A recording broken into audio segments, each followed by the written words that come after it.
Bienvenidos nuevamente a los podcasts de GTV, titulado Pueblo, Identidad y Raíces. Vamos a continuar en este capítulo hablando sobre la historia de Granero. Ya estamos bien avanzados, estamos ya comenzando el siglo XX, Daniel. Así es, ya hemos hecho la parte colonial, ya hemos hecho 2 capítulos con el siglo XIX, entonces vamos a empezar de nuevo hablando de la fundación de la comuna propiamente tal. Después vamos a analizar 2 mapas que tenemos de la comuna del principio del siglo XX para poder identificar puntos geográficos que se puede ver hoy en día. Y también de la otra expansión de las últimas poblaciones, cosas que hicieron durante el siglo XX. A ver, señor director, si nos puede ahí mostrar el mapa. Ahí está. Ya. Entonces, ese mapa aquí es de los bomberos. 1922. Entonces aquí arriba es el plano de la ciudad de Graneros con la numeración oficial de las manzanas, Asociación Chilena Aseguradores contra Incendio, 1922. Entonces hay un plano así por muchos de las comunas de Chile. Entonces en el episodio pasado hablamos de esa parte de la línea del tren y justo ese desvío que va a la compañía. Hablamos... Este mapa es de 1922. Sí. 105, ¿cuánto? 103 años. 103 años. Entonces aquí mirando aquí abajo dice Fundo Los Graneros, Fundo Santa Eugenia, Fundo Los Turunos, que son 3 de los fundos que mencionamos cuando hicieron la división de la propiedad. También Camino Real del Sur y Estación del Ferrocarril de lo que es la Graneros. Ahí se ve el ramal. Sí, así es. Y obviamente Avenida La Compañía, con ese mismo nombre. Entonces, cuando miramos esa, tiene los números de las cuadras que tenía en su momento, pero también muestra una parte importante. Por ejemplo, aquí, la plaza de la calle Prat. El loteo de Rafael Ovalle. Sí, donde está como la lugar de fundación de la comuna. No sé si logran ver los televidentes, pero el 55, que aparece con el 55, es donde está la casa Hawkinson. No, sería 55 y 56 es donde está la Casa de la Cueca. Y obviamente lo que es el municipio no se ve en esa, porque aquí en este plano está mostrando la parte urbana, entonces no está mostrando lo que son las casonas, pero algunas cosas interesantes aquí. Mira, aquí abajo hay una sección bien grande donde dice Jardín Escolar Graneros. Obviamente hoy en día esa está al norte de lo que es la Plaza de Armas actual, porque aquí está la Plaza de Armas, al lado de la estación de tren. Y obviamente aquí dice F de leche, fábrica de leche. ¿De qué es eso? Mira, en 1922 ya se había hecho una segunda gran población en Graneros, que se denominó Población Agrícola de Graneros. Si nos deja el mapa, señor director, para mostrar algo que corresponde al 85, ¿cierto? Sí. 115, 116, 117, 145, 146 y 147. Eso correspondió a una de las primeras compras que se hizo a ese loteo, que lo hizo una persona que hoy día tiene una calle, que fue don Salvador Gutiérrez. Él compró esos números que acabo de mencionar, incluía la fábrica de leche. En esa época ese era sitio ganadero, sin conocer y sin haber visto nunca una foto. Sí vi algunos títulos de dominio y dice que ahí ya habían bodegas, habían casonas, muy probablemente ya había algún silo para depósito de forraje, que es probable que las nuevas construcciones lo eliminaron, ¿cierto? Y en este caso más al norte, donde está 60, 80, 61, alrededor de la plaza, es el otro gran loteo que pertenecía a una compra que hizo la Caja Nacional de Crédito a la sucesión de doña Isabel Correa. Ella había fallecido. Cuando hubo la sucesión, entonces fue una compra que se hizo al señor Irarrázaval, si no mal recuerdo, y Eduardo Irarrázaval e hijos. Entonces ellos vendieron y se hace un segundo loteo alrededor del banco, y es lo que ya consolida un poco ya lo que es un granero más parecido al actual. Si miramos la fábrica de leche, recordamos que cuando vimos por la parte colonial, todo lo que era codego, granero, está lleno de vacas. Sí. Obviamente en el tiempo colonial esas vacas eran para los cueros, para hacer cordobanes, y el cebo, que era como la grasa animal, para hacer velas y otros productos como jabón. Pero ahora en el siglo XX está más interesado en lo que es leche. Sí. Entonces ya la cantidad de animales ha reducido, pero están enfocados específicamente en ese producto. Obviamente, si queremos mirar hoy en día lo que queda de esa producción de leche, el único lugar como de fácil acceso, se puede decir, digamos, beber esas cosas de lo que es vacas y todo, es allá por las higueras, que todavía aquí en algunas propiedades donde todavía tienen vacas lecheras. Sí. Son pocos, pero sí tienen. Pero aquí toda la gente de parte del campo, tanto de graneros como de codegua, traía su leche aquí a la fábrica para poder hacer todo el procesamiento, para poder venderlo en la ciudad de Santiago o en Rancagua. Cuando don Salvador Gutiérrez decide, digamos, emprender con esta fábrica de leche en graneros, compra 10 hectáreas de la hijuela, la hijuela de los graneros, y una hectárea, un poquito menos, que corresponde, digamos, donde está la fábrica de leche del 85, la deja para la producción de leche, y la otra 9 hectáreas para tener los animales. Esa compra la hizo don Salvador Gutiérrez en 1910, pero fallece muy luego, fallece en 1913, y su hermano no tenía hijos, así que heredan sus hermanos.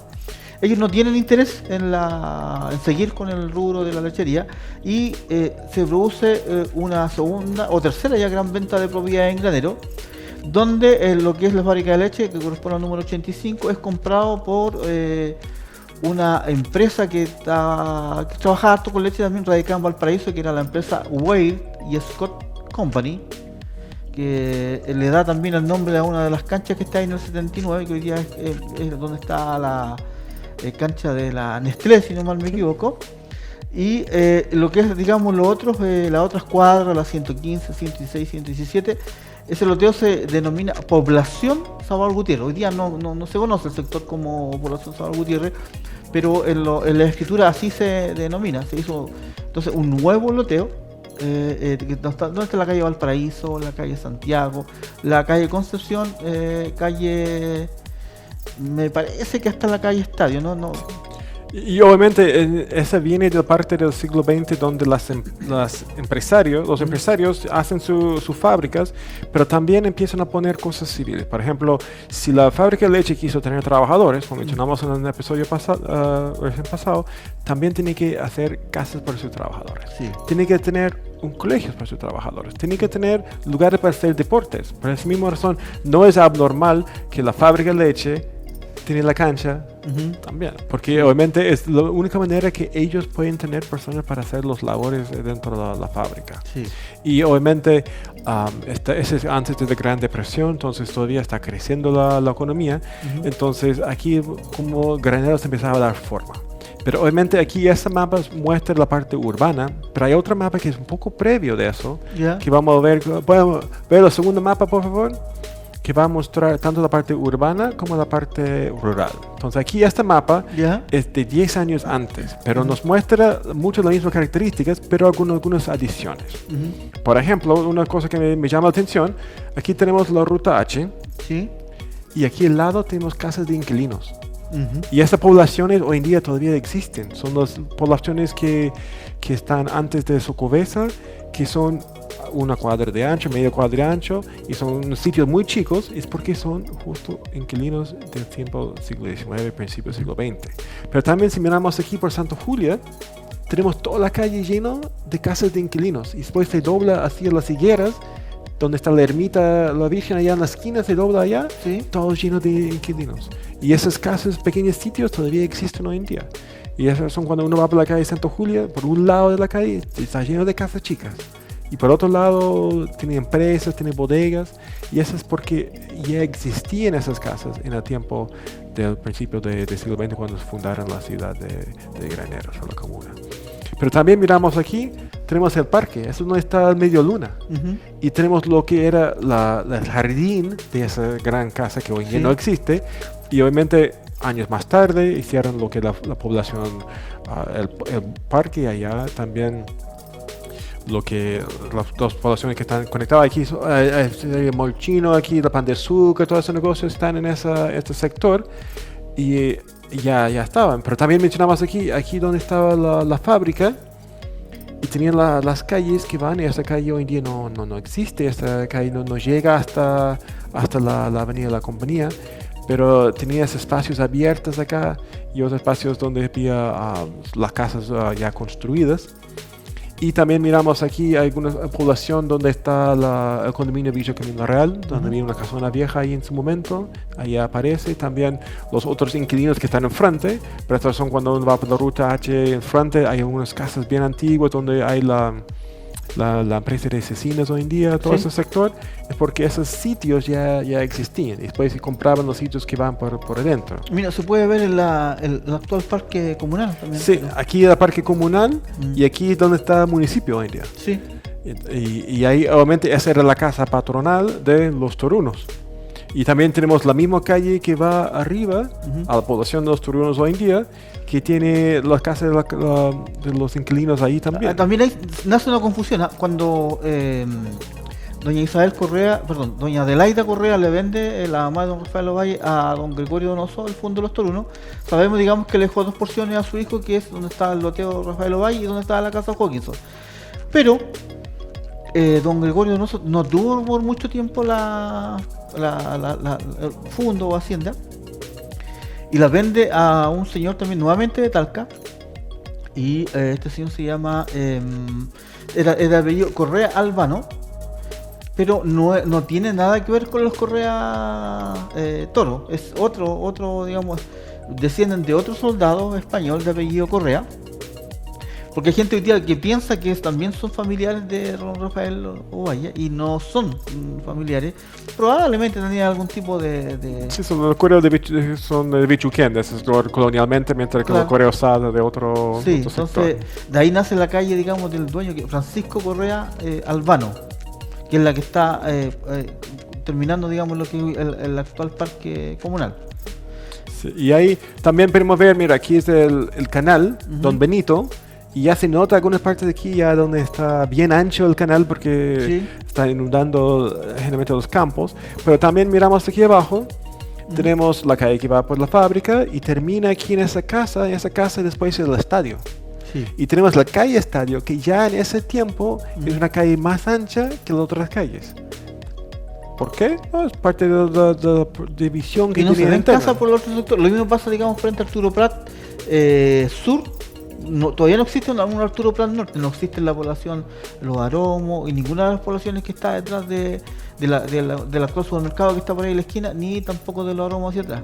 Sí, solamente lo que está arriba es lo que hoy en día es el monasterio, porque la calle obviamente existe, la calle por aquí atrás que conecta con el canal, y obviamente la calle que va a dirección a Santa Ana. Esos existían, pero no había más casas, porque ese era donde tenían su producción de trigo.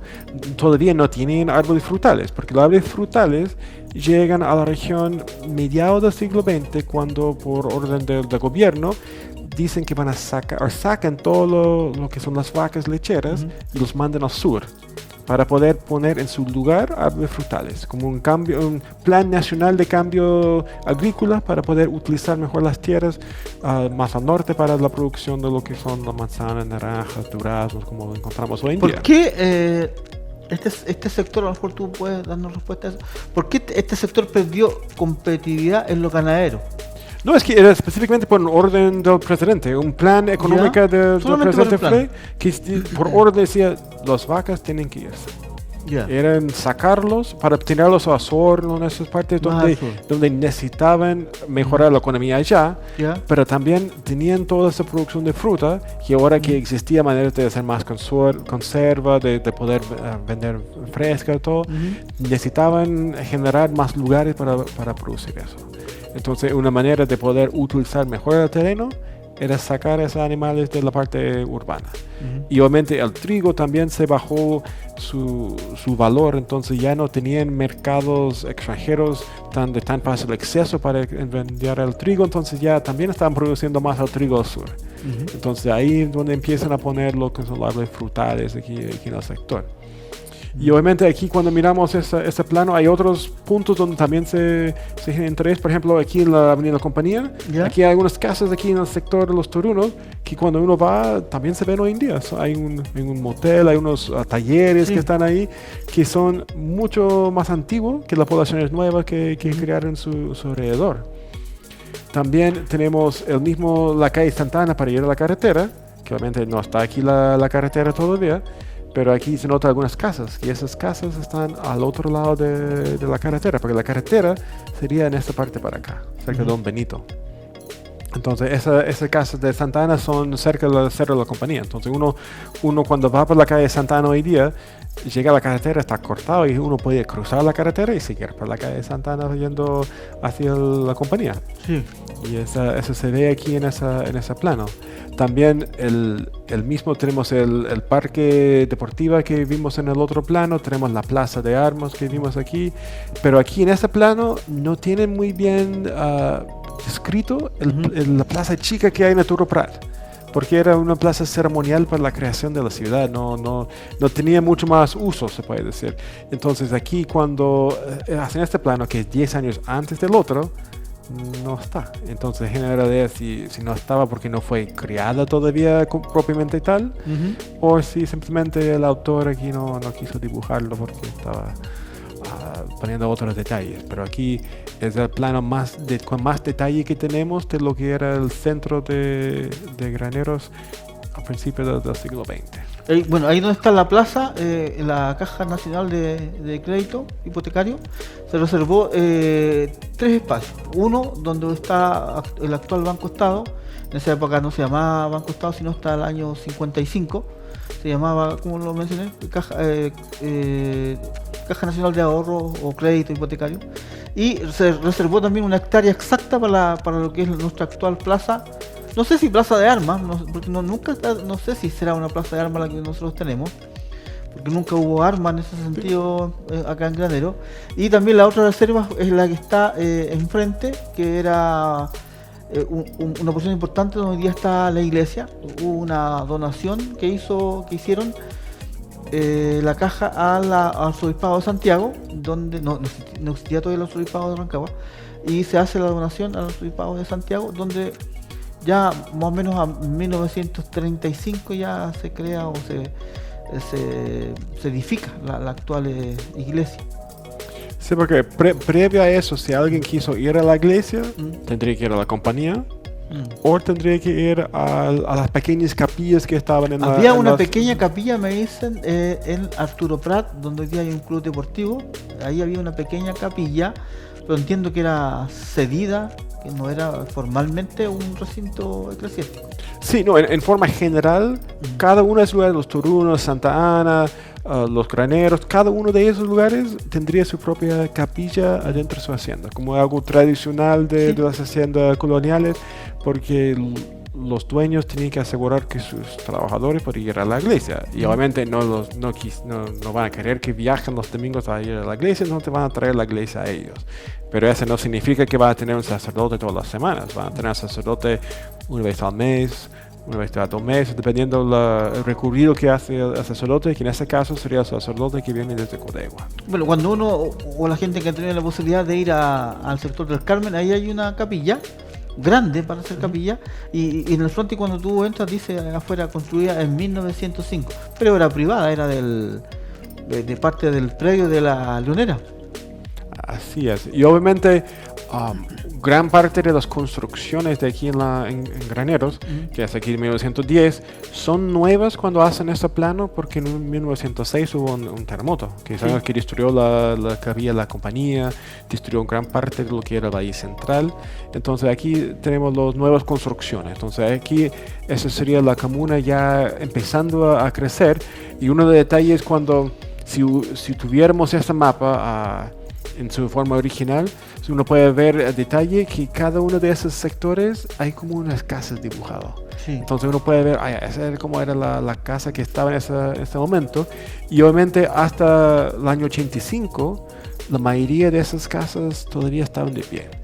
Y obviamente, casas de adobe. Sí, obviamente el terremoto 85 botó varias de esas casas.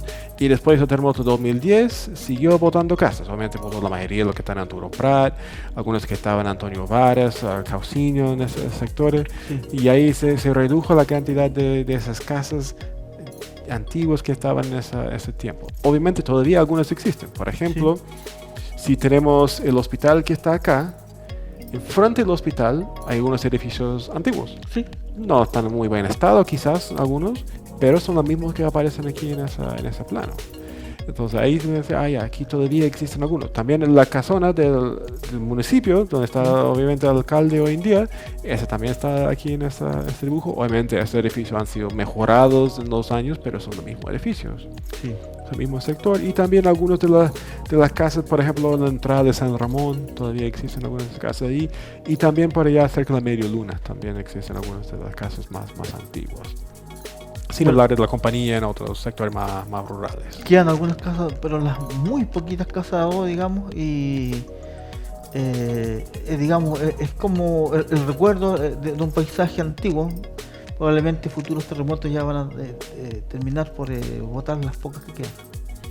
Sí, entonces cuando hemos pensado todo lo que hemos visto durante esos ya bastantes episodios, podemos empezar a decir en el siglo XVI, cuando llegan los españoles, bajaron por este camino. Y este camino existía desde el tiempo de los incas, porque era la calle que ellos utilizaron para viajar al sur. Entonces los españoles utilizaron la misma calle, entonces vienen los vamos a llamarlos hacendados, que dicen yo quiero hacer una hacienda. Entonces vienen aquí a este valle, ya cruzan el río Codegua, cerca de Callejones en ese tiempo, y ellos pidieron el terreno. Entonces uno pidió el terreno a lo que sería oeste de la Camino Real, otro lo pidió al este, y en total eran unos 12 personas que pidieron terrenos en ese sector. Después vimos que algunos de esos dueños vendieron sus propiedades a sus vecinos o sus parientes, y después llegan los jesuitas que empiezan a comprar uno a uno esos terrenos. Y ellos ahí fusionaron los terrenos a hacer un solo hacienda. Y después vimos que en el siglo XIX esos terrenos ya estaban en manos de privado, los descendientes de Mateo Toro Zambrano, y empiezan la división de nuevo. Ahí empiezan a poner la calle Santa Julia para dividir dos propiedades. Ponen la calle La Compañía para dividir dos propiedades. Ponen después calles como el calle Estadio para seguir dividiendo esas propiedades. Y después de toda esa subdivisión, cuando ya tenían más personas viviendo, tienen como toda esa casa de inquilinos que me estaba viendo, hacen la ciudad. Y obviamente la razón que crean la ciudad específicamente, primero, la estación de tren. Para poder tener personas que trabajan en las bodegas, que están descargando y cargando la harina que necesitaban y el trigo para el molino de la compañía, y luego para la lechería. Y para la metalúrgica de Don. Sí, entonces ahí tienen 3 empresas funcionales grandes que están funcionando en el centro de lo que es Graneros. Y obviamente esas empresas estaban en mano de obra, entonces tienen que hacer las casas, tienen que crear las propiedades necesarias para que puedan tener su pequeña casa. Obviamente esas cuadras tenían bastante casas en una cuadra, no son una persona con un terreno grande, no, eran casas de trabajadores, muchos de los cuales no existen hoy en día por los terremotos, pero todos los trabajadores de la lechería tenían que vivir cerca, no había locomoción para vivir de lejos. Daniel, que a mí me llamó la atención revisando los títulos de dominio de todos los loteos, del de 1889 de don Rafael Ovalle y el de 1910 de la población agrícola de Granero, hoy día no se usa, pero en esa época, por ejemplo, aparecía que cuando aparecía el nombre de la persona, aparecía hasta con quién era casado, casado con tanto, decía, y decía proveniente de, hoy día no se usa los títulos mini, pero hay una curiosidad, gran parte de la gente que compró esos loteos era proveniente de Melipilla o de pueblos aledaños a Melipilla. Es decir, los Graneros se fundó de gente proveniente de esa comuna, de Melipilla y algunos poblados aledaños a Melipilla.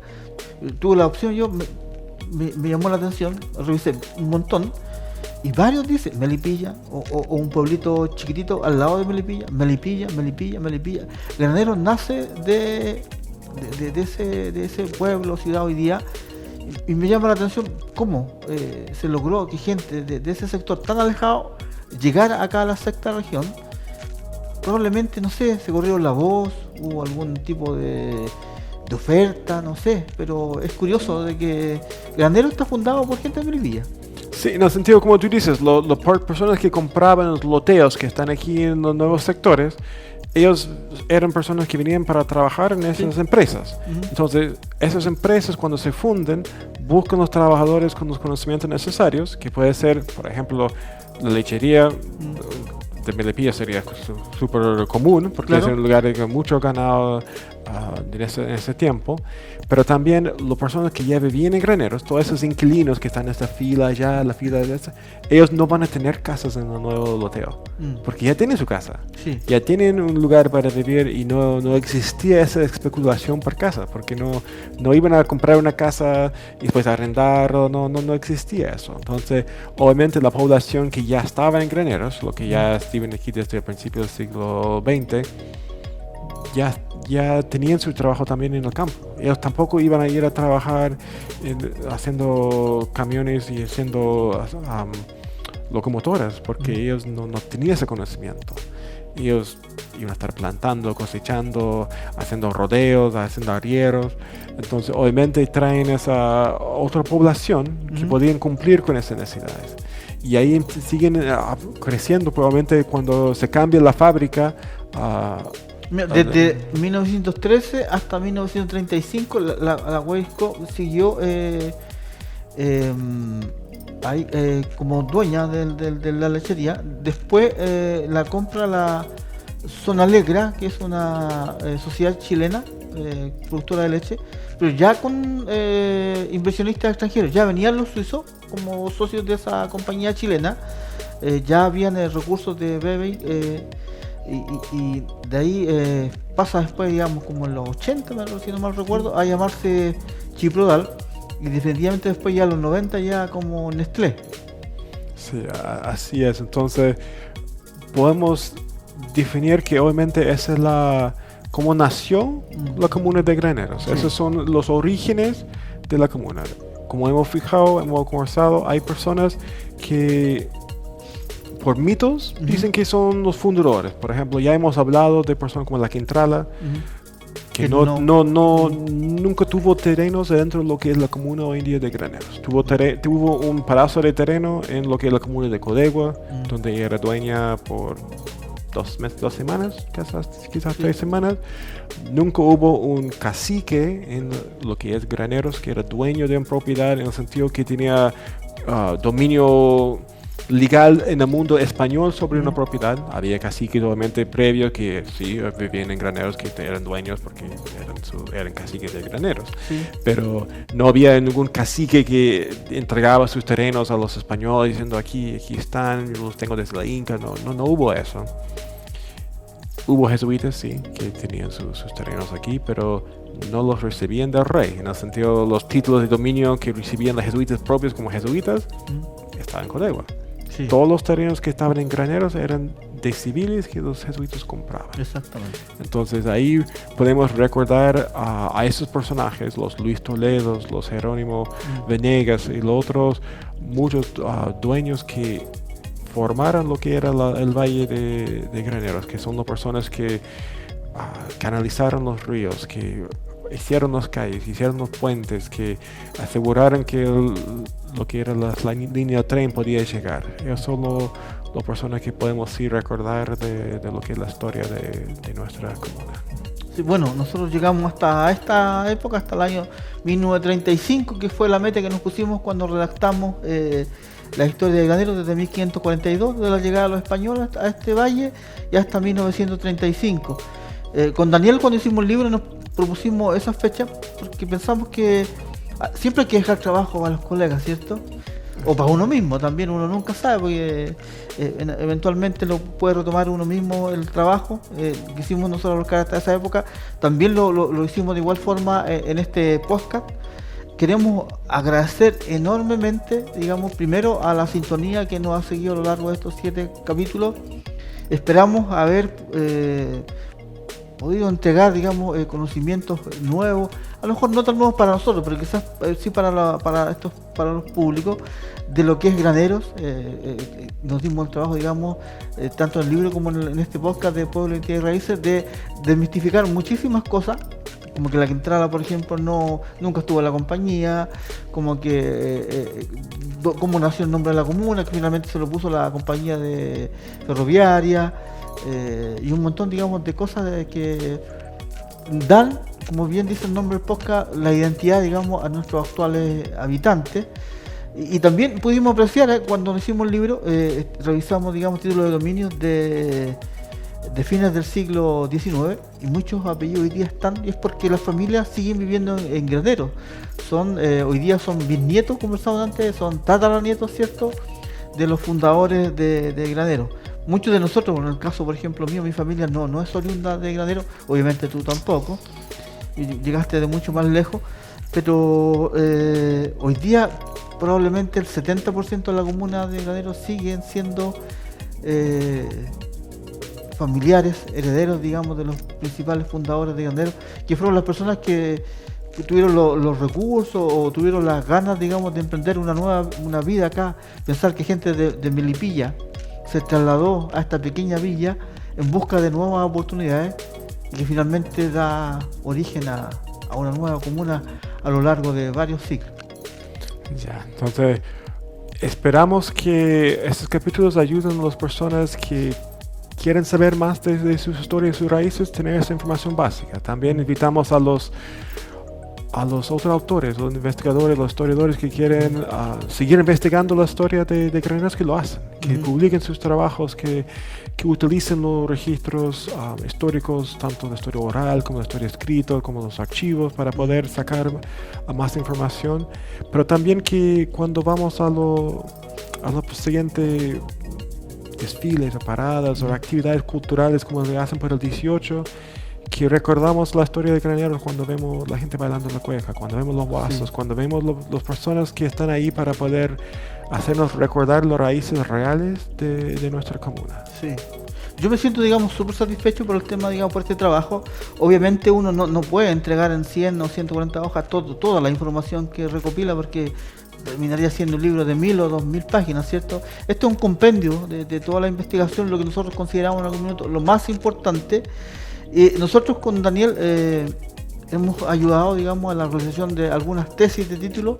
Este libro también ha sido citado, además, digamos, del libro, también en algunos magísteres de algunos alumnos, tanto de nuestra comuna como también del resto del país. Eso a mí me enorgullece, digamos, que este material haya servido para la formación de nuevos profesionales ligados a la cultura y a la historia del país. Ya, entonces, último recuerdo para terminar, todos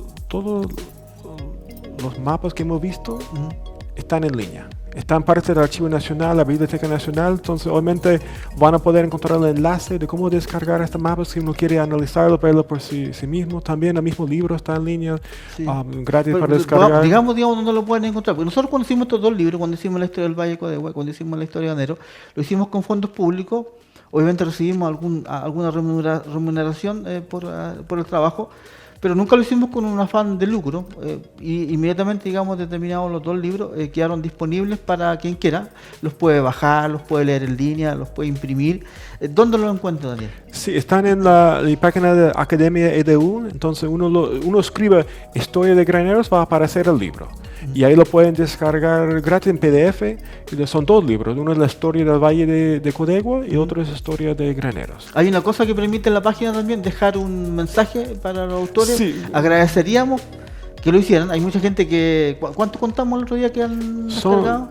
Somos 3, ¿no? 3.000 o más personas lo han descargado. Claro, sí, pero a veces no nos comentan. Nos gustaría, por ejemplo, que si usted nos está escuchando y el día de mañana va a bajar el libro, nos comente, nos diga qué le pareció una vez que lo haya leído. Y si hay algo, por ejemplo, que en algún minuto le gustase profundizar o que no aparece en el libro, nosotros siempre estamos dispuestos a poder ampliar, digamos, la información que no está en los libros. Así es. Entonces, bueno, terminando este último capítulo, reitero el agradecimiento a toda la gente, digamos, que nos pudo ver y escuchar durante estos 7 capítulos, pero no queremos tampoco dejar de pasar la oportunidad de agradecer a quienes hicieron posible que se desarrollara este podcast. Y digamos que la idea no nació de nosotros, nació, digamos, de otras personas. Agradecemos, digamos, la confianza que tuvieron en nosotros.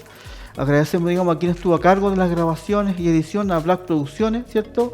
Y también a quien fue parte importante de la idea y de que esto llegara a sus hogares, digamos, a Casa Muso también ahí, que está trabajando de forma enérgica con la música y con la cultura local.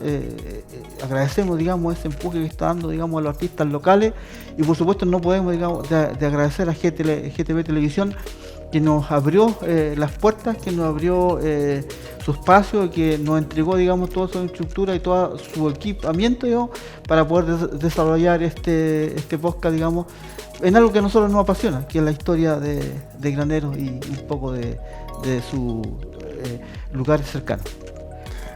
Entonces, muchas gracias, hasta pronto, y esperamos sus comentarios en las redes sociales y que pueden descargar los libros y los mapas si lo desean. Ya, pues, estamos entonces despidiendo de esta forma y esperamos sus comentarios, como dice Daniel, y que estén muy bien. Nos volveremos a encontrar quizás en algún minuto, en algún lugar. Que estén muy bien. Chao, chao.